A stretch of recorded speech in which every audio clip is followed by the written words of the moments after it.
Днес ще ви покажа как можете да персонализирате обажданията и видеоразговорите си, така че да отразяват вашият стил и индивидуалност. Можете да настроите персонализиран фон за входящите обаждания и да добавите ефекти към видеоразговорите си, и всичко това е вградено във вашия Samsung телефон.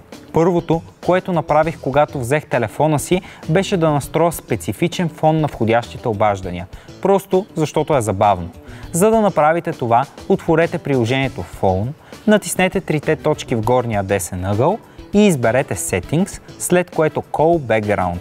Тук имате възможност да изберете различни предварително зададени фонове или да добавите свой собствен.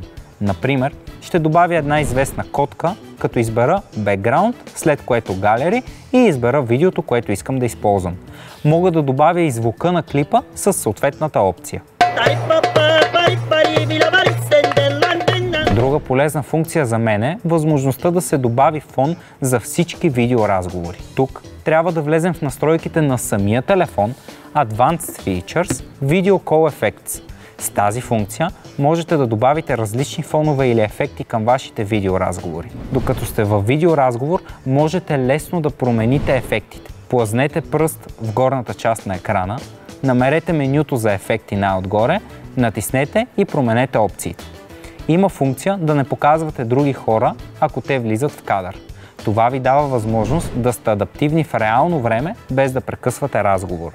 Можете да замъглите фона, ако не искате да се вижда обстановката около вас, или да добавите едноцветен фон за по-изчистен вид. Аз лично съм фен на по-забавните и интересни изображения за фон. Например, това, или пък това. Разбира се, ако все още не сте изпробвали тези функции, горещо ви препоръчвам да го направите. Те са лесни за настройка, като могат значително да подобрят начина, по който използвате телефона си. А знаете ли, че това са само част от скритите възможности на Samsung Galaxy? В следващите видеа ще ви покажа още трикове и съвети, които ще ви помогнат да извлечете максимума от вашето устройство.